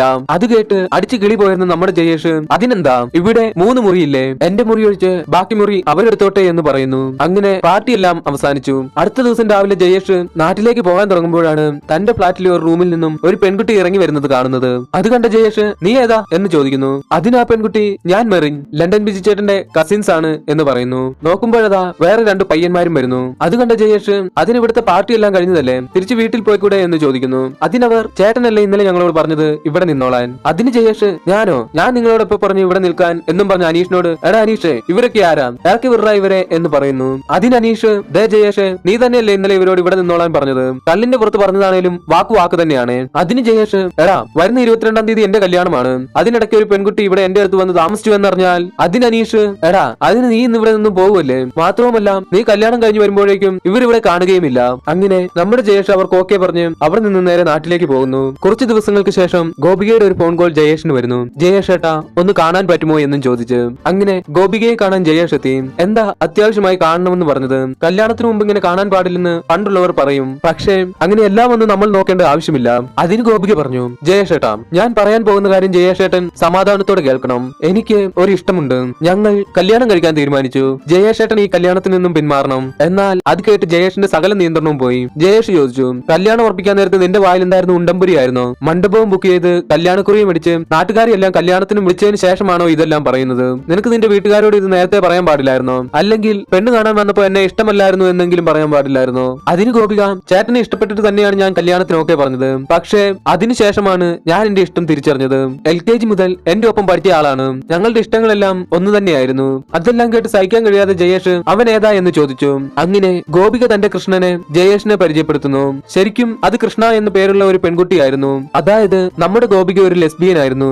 ഗോപിക പറഞ്ഞു, അന്ന് ആ വയനാട്ടിലേക്ക് ട്രിപ്പ് പോയപ്പോഴാണ് ഞങ്ങളെ മനസ്സിലായത്. ഞങ്ങൾക്ക് ഇനി ഒരിക്കലും പിരിയാൻ കഴിയില്ലെന്ന്. ജയേഷ് ഏട്ടൻ ഞങ്ങളുടെ പ്രണയത്തിന് എതിരെ നിൽക്കരുത്. എന്നെ ഇഷ്ടമായില്ലെന്ന് വീട്ടുകാരോട് പറയാവൂ. അങ്ങനെ സീൻ കട്ടായി അടുത്ത സീനിൽ ജയേഷിന്റെ വീട്ടിൽ ഒരു പൊതുസമ്മേളനം നടക്കുന്നതായി കാണിക്കുന്നു. സമ്മേളനത്തിലെ ചർച്ചാ വിഷയം എന്താണെന്ന് അറിയാമല്ലോ. അതായത് ജയേഷ് ഗോപികയുടെ വീട്ടുകാരെ വിളിച്ച് ഗോപിക എനിക്ക് ഇഷ്ടമായില്ല എന്ന് പറഞ്ഞതായിരുന്നു കാരണം. ജയേഷിന്റെ അമ്മ ജയേഷിനോട് എന്ത് തോന്നിവാസമാണ് നീ ആ ഗോപികയുടെ വീട്ടിലേക്ക് വിളിച്ചു പറഞ്ഞത്? നിനക്ക് അവളെ ഇഷ്ടമായില്ലേ? അടുത്തത് ചേച്ചി ലതയുടെ വകയായിരുന്നു. നീ എന്താ നിന്നെ പറ്റി വിചാരിച്ചിരിക്കുന്നത്? അവന്റെ ഒരു 1000 കണ്ടീഷനും 100 ഡിമാൻഡും. ഇതുവരെ നീ മര്യാദയ്ക്കൊന്ന് കണ്ണാടിയിൽ നോക്കിയിട്ടുണ്ടോ? അതിനിടയ്ക്ക് ഏതാണെന്ന് പോലും അറിയത്തില്ലാത്ത ഒരു അമ്മാവൻ. ജയേഷേ, നീ കാണിച്ചത് ശുദ്ധ തോന്നിവാസമാണ്. കുട്ടീനെ വേണ്ടാന്ന് വിളിച്ചു പറയാൻ ഇത് നീ ഒറ്റയ്ക്ക് ഉറപ്പിച്ച കല്യാണമൊന്നുമല്ല.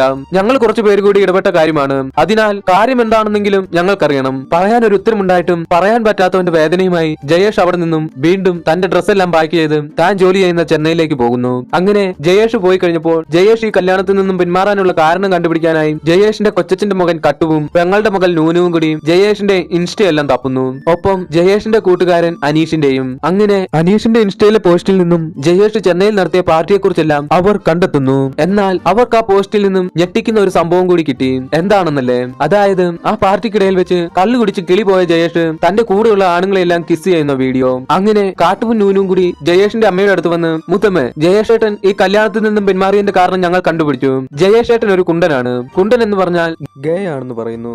അങ്ങനെ സീൻ കട്ടായി നമ്മുടെ ജയേഷിനെ കാണിക്കുന്നു. നമ്മുടെ പാവം ജയേഷ് ഇതൊന്നും അറിയാതെ തന്റെ മാട്രിമോണിയിൽ വിളിച്ച് ബേബിയോട്, ബേബി, എന്റെ കല്യാണം മുടങ്ങി ബേബി, നീ എങ്ങനെയെങ്കിലും എന്റെ കല്യാണം ഉറപ്പിച്ച 22 തന്നെ എനിക്കൊരു കല്യാണം നടത്തി തരണം എന്ന് പറയുന്നു. അതിന് ബേബി, സാർ, ഞങ്ങൾക്കൊരു ചെറിയ റിക്വസ്റ്റ് ഉണ്ട് സാർ. സാർ ഇപ്പോൾ നോക്കുന്നത് 22 മുതൽ 29 വരെയുള്ള പെൺകുട്ടികളെയാണ്. അത് മാറ്റി ഒരു 30-35 ആക്കുകയാണെങ്കിൽ ഞങ്ങളുടെ കയ്യിൽ 30 കഴിഞ്ഞ ഒരുപാട് നല്ല പെൺകുട്ടികളുണ്ട്. അതിന് ജയേഷ്, ബേബി, ഞാനൊന്ന് വഴങ്ങി തന്നു എന്ന് പറഞ്ഞ് നീ എന്റെ തലയിൽ കയറി മുളകരക്കരുത്. 30 കഴിഞ്ഞാൽ ഓളൊന്നും പെൺകുട്ടികളല്ല ബേബി, തള്ളച്ചിമാരാണ് ബേബി എന്ന് പറയുന്നു. ആ സമയം നമ്മുടെ ജയേഷ് ഒരു കുണ്ടനാണെന്ന് അറിഞ്ഞ ജയേഷിന്റെ അമ്മ ജയേഷിന്റെ കൂട്ടുകാരൻ അനീഷിനെ വിളിച്ചിട്ട് ഈ കാര്യങ്ങൾ സംസാരിക്കുന്നു. അങ്ങനെ അനീഷ് ജയേഷിന്റെ അടുത്ത് വന്നിട്ട്, ജയേഷേ, നീ കുണ്ടനാണല്ലേ എന്നും ചോദിച്ച് തന്റെ ഫോണിലുള്ള ആ വീഡിയോ എടുത്ത് ജയേഷിനെ കാണിക്കുന്നു. അനീഷ് പറഞ്ഞു, നമ്മുടെ പാർട്ടിയിൽ പങ്കെടുത്ത സകല ചെറുക്കന്മാരെ നീ പിടിച്ചുമ്മ വെക്കുന്നുണ്ടല്ലോ. എത്ര പെണ്ണുങ്ങളുണ്ടായിരുന്നടാ നമ്മുടെ പാർട്ടിയിൽ? അതിലേതെങ്കിലും ഒരെണ്ണത്തിന്റെ അടുത്ത് നിനക്ക് പോകാൻ തോന്നിയോ? അതിന് ജയേഷ്, എടാ, ഞാൻ കള്ളിന്റെ പുറത്ത് എന്തെങ്കിലും അറിയാതെ ചെയ്തു പോയതായിരിക്കും. അതിന് അനീഷ്, കഴിഞ്ഞ 8 വർഷമായി പെണ്ണ് കാണാൻ നടന്നിട്ട് ആ ഗോപിക ഒഴിച്ച് വേറെ ഏതെങ്കിലും പെണ്ണിനെ നിനക്ക് ഇഷ്ടമായോ? അതുപോട്ടെ, നീ ഇന്ന് വരെ ഒരു ബിറ്റുപാടമെങ്കിലും കണ്ടിട്ടുണ്ടോ? മാത്രവുമല്ല, പെണ്ണുങ്ങളെ കാണുമ്പോൾ നീ വികാരഭരിതനാകാറില്ല. അവരുടെ വേണ്ടപ്പെട്ട സ്ഥലങ്ങളിൽ, എന്തിന് വേണ്ടാത്ത സ്ഥലങ്ങളിൽ പോലും നീ നോക്കാറില്ല. പണ്ട് മമ്മൂക്ക പറഞ്ഞതുപോലെ ഗ്രഹണം ബാധിച്ചാലും അതിനൊരു സമയമുണ്ട്. സൂര്യൻ ഒരു നാൾ മറ നീക്കി പുറത്തു വരും. അങ്ങനെ മറ നീക്കി പുറത്തു വന്ന കുണ്ടനാണ് നീ. അനീഷ് പറയുന്നതെല്ലാം കേട്ട് ജയേഷിന്റെ മേൽ തന്നെ ഒരു സംശയം വരാൻ തുടങ്ങി. എന്തെന്നാൽ അനീഷ് ഇപ്പോൾ പറഞ്ഞ കാര്യങ്ങളെല്ലാം സത്യമായിരുന്നു. അങ്ങനെ ജയേഷ് തന്റെ അപ്പാർട്ട്മെന്റിൽ വന്ന് താൻ ഒരു ഗേ ആണോ എന്ന് എങ്ങനെ തിരിച്ചറിയാമെന്ന് ഗൂഗിൾ ചെയ്തു നോക്കുന്നു. അങ്ങനെ ഗൂഗിൾ കുറച്ച് ചോദ്യങ്ങൾ ജയേഷിനോട് ചോദിക്കുന്നു. ജയേഷ് കൊടുത്ത ആൻസറുകളെല്ലാം വെച്ച് ഗൂഗിൾ ജയേഷ് ഒരു ഗേ ആണെന്ന് സ്ഥിരീകരിക്കുന്നു. അപ്പോഴാണ് ജയേഷിന് സിനിത് തന്റെ കൈ നോക്കി പറഞ്ഞ കാര്യങ്ങൾ ഓർമ്മ വന്നത്. അതായത് തന്റെ ഏറ്റവും മോശപ്പെട്ട സമയത്തിലൂടെയാണ് താനിപ്പോൾ കടന്നു പോകുന്നത്. മാത്രവുമല്ല, തന്റെ കല്യാണം നടക്കുന്നത് ഒരു അസാധാരണ സാഹചര്യത്തിലായിരിക്കും. അതൊരു ആണാവാം, പെണ്ണാവാം, എന്തുമാവാം. അതെല്ലാം കേട്ട് ജയേഷിന് താൻ ആവിയായി പോകുന്നത് പോലെ തോന്നി. അങ്ങനെ സീൻ കട്ടായി അടുത്ത സീനിൽ ജയേഷ് തന്റെ ഓഫീസിൽ ഇരിക്കുന്നതായി കാണിക്കുന്നു. ആ സമയം ജയേഷിന്റെ ബോസ് ബാബുവേട്ടൻ ജയേഷിന്റെ അടുത്ത് വന്നിട്ട്, ജയേഷേ, താൻ എന്താ ഇത്ര രാവിലെ എന്ന് ചോദിക്കുന്നു. അതിന് ജയേഷ്, എനിക്കൊരു സമാധാനവും കിട്ടുന്നില്ല സാർ. അതിന് ബാബുവേട്ടൻ, ജയേഷ് ഒരു കാര്യം ചെയ്, എന്റെ ക്യാബിനിലേക്ക് വരൂ, നമുക്ക് സംസാരിക്കാം. അങ്ങനെ ജയേഷ് ബാബുവേട്ടന്റെ ഓഫീസ് റൂമിലെത്തി. ആ സമയം ബാബുവേട്ടൻ തന്റെ ഓഫീസ് റൂമിന്റെ ഡോർ ക്ലോസ് ചെയ്യുന്നു. എന്നിട്ട് ബാബുവേട്ടൻ ജയേഷിനോട്, ജയേഷിന് ഓർമ്മയുണ്ടോ, ജയേഷ് ഒരു ദിവസം പൂക്കളൊക്കെ നിറഞ്ഞ ഷർട്ട് ഇട്ടുകൊണ്ട് വന്നത്? ഇളം കാറ്റ് ജയേഷിന്റെ മുടിയിലൂടെ തട്ടിത്തറഞ്ഞു പോകുന്നുണ്ടായിരുന്നു. അന്ന് ഞാൻ തീരുമാനിച്ചതാണ്, ഈ നായർകുട്ടിയെ ഒരുത്തിക്ക് ഞാൻ വിട്ടുകൊടുക്കില്ല എന്നും പറഞ്ഞ് ബാബുവേട്ടൻ ജയേഷിനെ കയറി പിടിക്കുന്നു. അത് കണ്ട ജയേഷ് ചാടി എഴുന്നേറ്റ്, സാറിന് എന്നെ ഒരു സുഹൃത്തായി കണ്ടുകൂടെ എന്ന് ചോദിക്കുന്നു. എന്നാൽ നമ്മുടെ ബാബുവേട്ടൻ ഫുൾ ഫോമിലായിരുന്നു. ബാബുവേട്ടൻ ജയേഷിനെ പൊക്കിയെടുത്ത് തന്റെ ടേബിളിൽ കിടത്തി. അത് കണ്ട ജയേഷ് ഉടനെ, അരുത് ബാബുവേട്ട, അരുത് എന്നും പറഞ്ഞ് ചാടി എഴുന്നേറ്റു. നോക്കുമ്പോൾ ജയേഷ് കണ്ട ഒരു സ്വപ്നമായിരുന്നു അത്. അങ്ങനെ സീൻ കട്ടായി അടുത്ത സീനിൽ ജയേഷിന്റെ ഫ്ളാറ്റിലേക്ക് ജയേഷിന്റെ അച്ഛനും അമ്മയും വരുന്നതായി കാണിക്കുന്നു.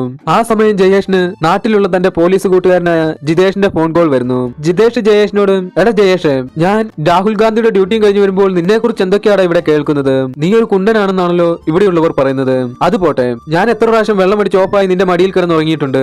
അന്നേരം ഏതെങ്കിലും രീതിയിൽ നീ എന്നെ മുതലാക്കിയിട്ടുണ്ടോടാ? അതിന് ജയേഷ്, നിന്റെ അച്ചാച്ചനെയാണ് ഞാൻ മുതലാക്കിയതെന്ന് പറയുന്നു.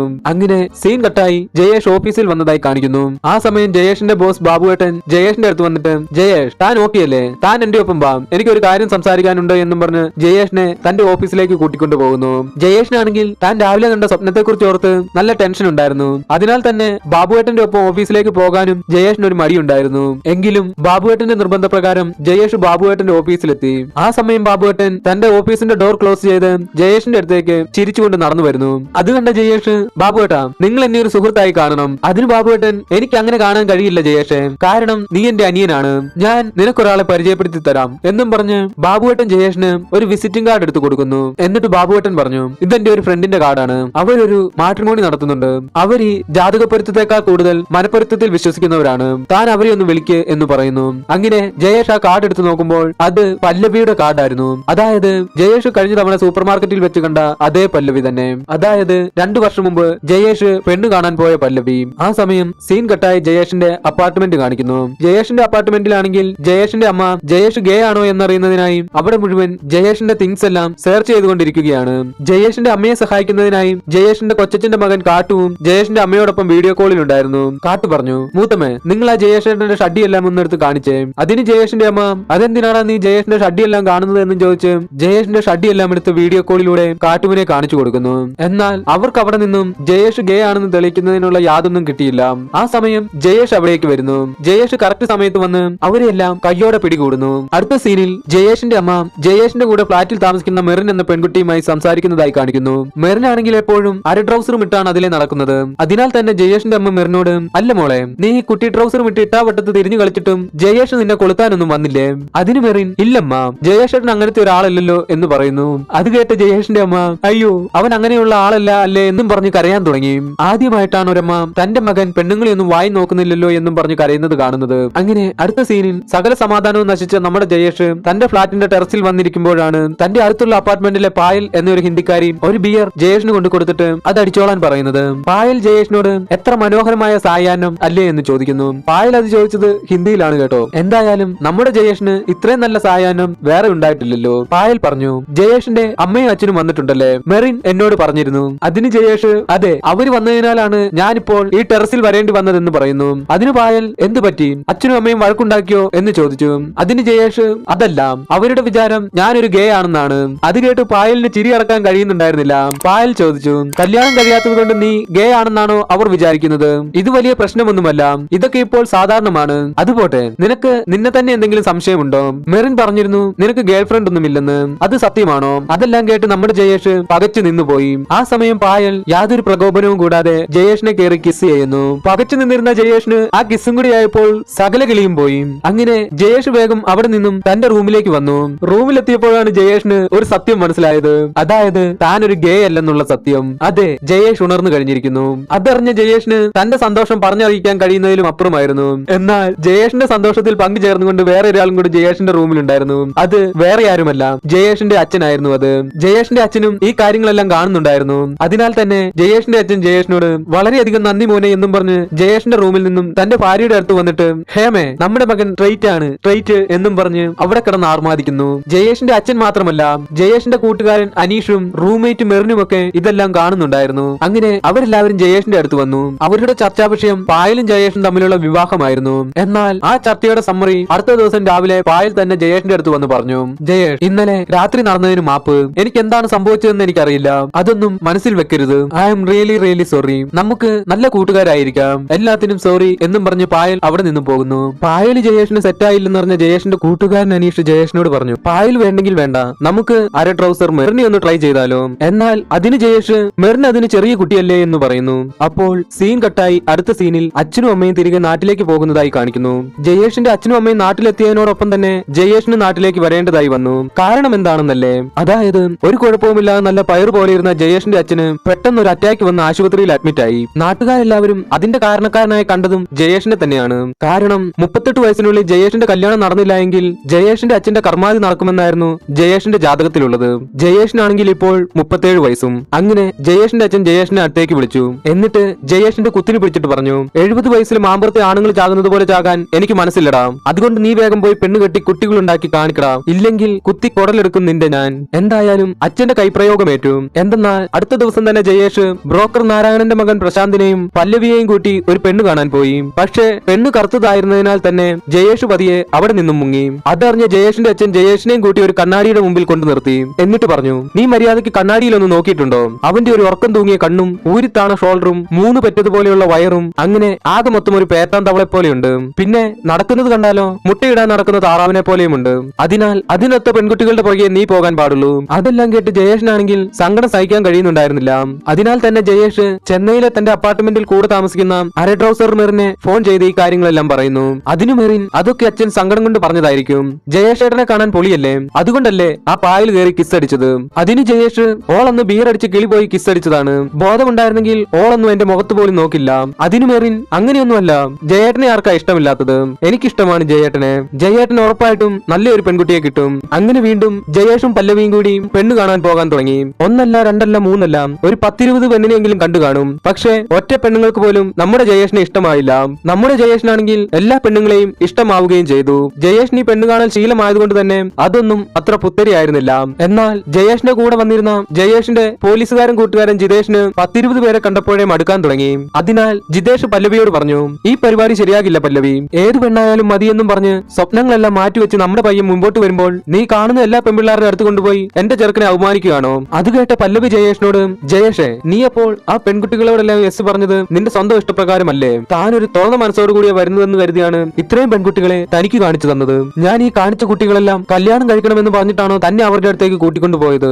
അവരുടെ അടുത്ത് ആദ്യം മനസ്സ് തുറന്ന് സംസാരിച്ച് അവരെ മനസ്സിലാക്കാൻ ശ്രമിക്കണമെന്നല്ലേ ഞാൻ പറഞ്ഞത്. മറ്റുള്ള ആൾക്കാരെ പോലെ എങ്ങനെയെങ്കിലും ഒരു കല്യാണം നടത്തി കിട്ടുന്ന പൈസയും വാങ്ങിക്കൊണ്ട് പോകുന്ന ഒരാളല്ല ഞാൻ. 2 കുടുംബങ്ങളെ എങ്ങനെയെങ്കിലും ചേർത്ത് വെക്കുന്ന ഒരു പ്രോസസ് അല്ല വിവാഹം. പരസ്പരം സ്നേഹിക്കുകയും വിശ്വസിക്കുകയും ചെയ്യാൻ പറ്റുന്ന 2 വ്യക്തികൾ ഒന്നിച്ചൊരു പുതിയ കുടുംബം ഉണ്ടാക്കിയെടുക്കുന്നതാണ് വിവാഹം. ജയേഷ്, എനിക്കിനി കൂടുതലൊന്നും തന്നോട് പറയാനില്ല എന്നും പറഞ്ഞു പല്ലവി അവിടെ നിന്നും പോകുന്നു. അങ്ങനെ സങ്കടം സഹിക്കാൻ കഴിയാതെ ജയേഷ് അര ട്രൗസർ മെറിനെ ഫോൺ ചെയ്യുന്നു. ജയേഷ് പറഞ്ഞു, എന്റെ കല്യാണം ഈ ജന്മത്ത് നടക്കുമെന്ന് തോന്നുന്നില്ല.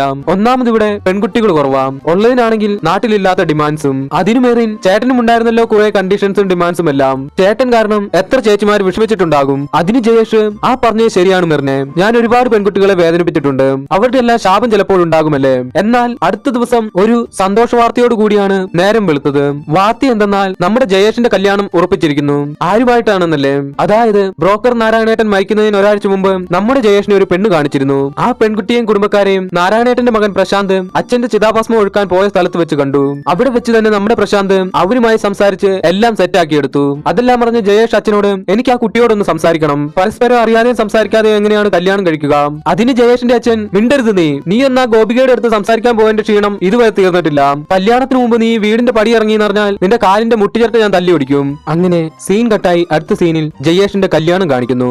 ഇത്രയൊക്കെ ആറ്റുനോറ്റ് നടന്നിട്ടും ആ കല്യാണമായിരുന്നില്ല അന്നത്തെ അവിടുത്തെ സ്പെഷ്യൽ. പിന്നെ സ്പെഷ്യൽ എന്താണെന്നായിരിക്കും. അതായത് താലികെട്ടെല്ലാം കഴിഞ്ഞ് ഫോട്ടോഷൂട്ട് നടന്നുകൊണ്ടിരുന്ന സമയം ഫോട്ടോ എടുക്കാൻ വന്ന ഫോട്ടോഗ്രാഫർ കല്യാണ പെണ്ണിനെ അടിച്ചുകൊണ്ട് പോകുന്നു.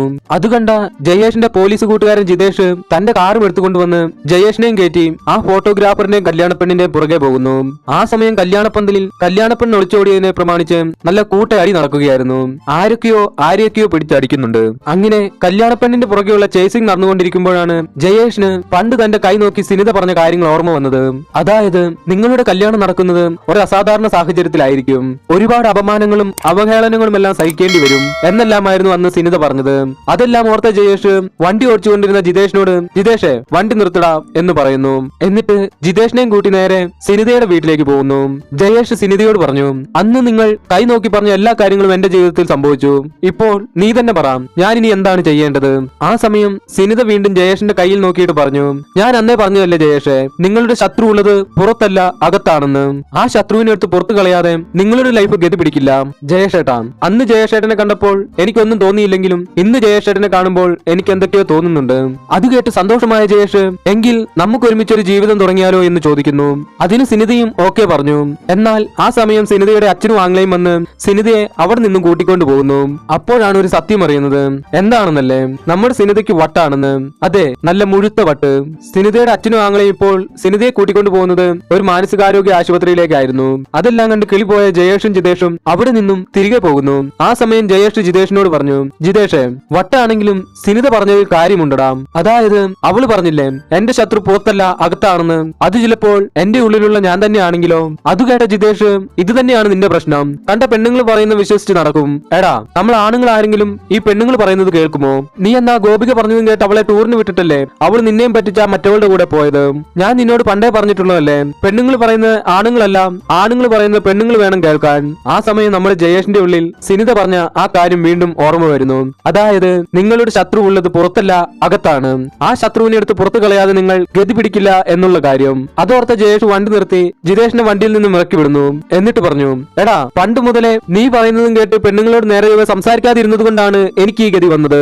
നിന്റെയും വീട്ടുകാരനെയും വാക്ക് വെക്കാതെ അന്നേ ഞാൻ മേഘനയോട് സംസാരിച്ചിരുന്നെങ്കിൽ ഇന്ന് അവൾ ഒളിച്ചോടി പോകില്ലായിരുന്നു. നീയാണടാ എന്റെ ഏറ്റവും വലിയ ശത്രു എന്നും പറഞ്ഞ് ജയേഷ് അവിടെ നിന്നും പോകുന്നു. ആ സമയം ജയേഷിന് ലെസ്ബിയൻ ഗോപികയുടെ ഫോൺ കോൾ വരുന്നു. അങ്ങനെ ജയേഷ് ഗോപികയുടെ അടുത്തെത്തി. ഗോപിക ജയേഷിനോട് പറഞ്ഞു, ജയേട്ടൻ എന്നോട് പുറത്ത് മാപ്പ് തരണം. ഞാനും കൃഷ്ണയും തമ്മിൽ ഒരുമിച്ച് ഒരു ജീവിതം തുടങ്ങിയപ്പോഴാണ് എനിക്ക് ആ സത്യം മനസ്സിലായത്. അതായത് ഞാനൊരു ലെസ്ബിയൻ അല്ലെന്നുള്ള സത്യം. എന്റെ ഈ അവസ്ഥ മനസ്സിലാക്കാൻ ലോകത്തൊരാൾക്കേ കഴിയൂ, അത് ജയേട്ടൻ മാത്രമാണ്.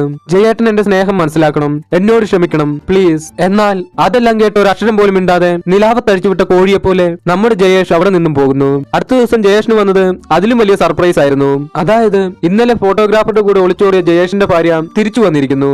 അവൾ ജയേഷിനോട് പറഞ്ഞു, ജയേട്ടാ, കല്യാണത്തിന്റെ അന്ന് രാവിലെ ഏതോ ഒരു പെറുക്കി വന്ന് ജയേട്ടൻ ഗേ ആണെന്ന് പറഞ്ഞപ്പോൾ അറിയാതെ പറ്റിപ്പോയതാണ്. അപ്പോൾ ഇവനാണ് പറഞ്ഞത് നമുക്ക് ഒളിച്ചോടാമെന്ന്. അവൻ എന്റെ ബെസ്റ്റിയാണ്, അല്ലാതെ കാമുകനൊന്നുമല്ല.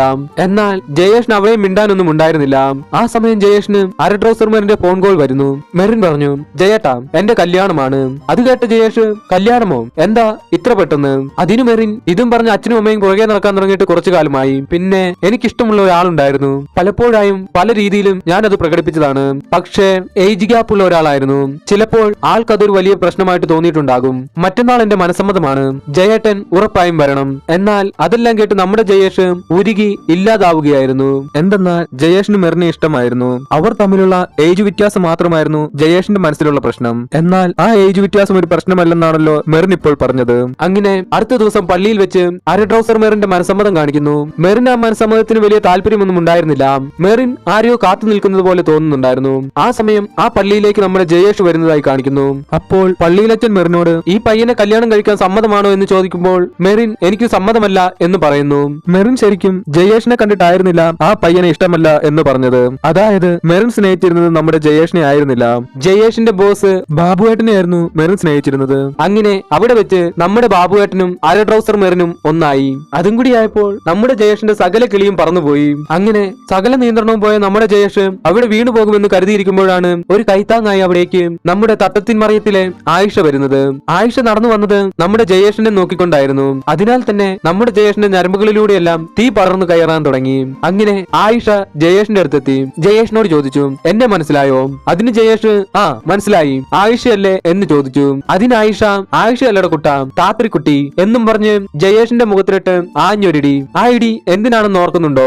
അതായത് സിനിമയുടെ തുടക്കത്തിൽ ജയേഷ് ഒരു ലേഖനത്തിന് വിമർശനം എഴുതിയിട്ട് പ്രശ്നമായത് ഓർമ്മയില്ലേ? ആ ലേഖനം എഴുതിയ താത്രിക്കുട്ടിയാണ് ഈ താത്രിക്കുട്ടി. താത്രിക്കുട്ടിയുടെ ഒറ്റയിടിക്ക് തന്നെ ജയേഷിന്റെ ബോധവും പോയി. അങ്ങനെ കുറെ നേരത്തിന് ശേഷം ജയേഷ് കണ്ണു തുറന്നു. ആ സമയം ജയേഷിന്റെ അടുത്ത് പല്ലവി ആയിരുന്നു ഉണ്ടായിരുന്നത്. പല്ലവി ജയേഷിനോട് ചോദിച്ചു, എന്തൊക്കെയാ ജയേഷെ തന്റെ ജീവിതത്തിൽ നടക്കുന്നത്? എന്നിട്ട് പല്ലവി ബാബുവേട്ടനെയും മെറിനെയും ചൂണ്ടിക്കാണിച്ചിട്ട് പറഞ്ഞു, താൻ അവരെ കണ്ടോ? അവര് തമ്മിൽ ഡിഫറൻസസ് ആണ് കൂടുതലും. ഏജ്, ജാതി, മതം, എന്തിന് ഹൈറ്റിൽ വരെ വ്യത്യാസമാണ്. പക്ഷെ മറ്റെന്തിനേക്കാളും മനസ്സുകൊണ്ട് അവർ വളരെ അടുത്താണ്. അതിന് ജയേഷ് ഈ മനപ്പൊരുത്തം ഉണ്ടാകാൻ നമ്മൾ എന്ത് ചെയ്യണമെന്ന് ചോദിക്കുന്നു. അതിന് പല്ലവി നമുക്ക് ഇഷ്ടപ്പെട്ടയാളുമായി നല്ലതുപോലെ സംസാരിക്കുക, അങ്ങനെ അയാളെക്കുറിച്ച് നമുക്ക് കൂടുതൽ അറിയാൻ കഴിയും. അത് കേട്ട ജയേഷ്, അപ്പോൾ നമുക്ക് അടുപ്പം തോന്നുന്നവരുമായി സംസാരിച്ചു തുടങ്ങാമല്ലേ? എങ്കിൽ നമുക്കൊരു കാപ്പി കുടിച്ചാലോ എന്ന് ചോദിക്കുന്നു. അതിന് പല്ലവി, എന്താണ് മോന്റെ ഉദ്ദേശം? അതിന് നമ്മുടെ ജയേഷ്, അങ്ങനെ ദുരുദ്ദേശങ്ങളൊന്നുമില്ല, ഒരു കാപ്പി അങ്ങ് കുടിച്ചാലോ? അതിന് പല്ലവി, കാപ്പി എനിക്ക് ഇഷ്ടമില്ല, ഞാൻ ചായയുടെ ആളാണ്. അതിന് ജയേഷും ചായയും നല്ലതാണ് എന്ന് പറയുന്നു. അതെ, ജയേഷ് തന്റെ മനസ്സിനിണങ്ങിയ ഒരാളെ കണ്ടെത്തിയിരിക്കുന്നു. അങ്ങനെ പല്ലവിയും ജയേഷും തമ്മിൽ സംസാരിക്കുന്നതും കാണിച്ചുകൊണ്ട് ഈ സിനിമയെ അവസാനിക്കുന്നു. കൂട്ടുകാർക്ക് എല്ലാവർക്കും ഈ വീഡിയോ വളരെയധികം ഇഷ്ടമായെന്ന് വിശ്വസിക്കുന്നു. ആർക്കെങ്കിലും ഏതെങ്കിലും സിനിമയുടെ എക്സ്പ്ലനേഷൻ വേണമെങ്കിൽ കമന്റ് ബോക്സിൽ എഴുതി അറിയിക്കുക. വീഡിയോ കണ്ട എല്ലാ കൂട്ടുകാർക്കും നന്ദി. അടുത്ത വീഡിയോയിൽ കാണുന്നതുവരെ ബൈ.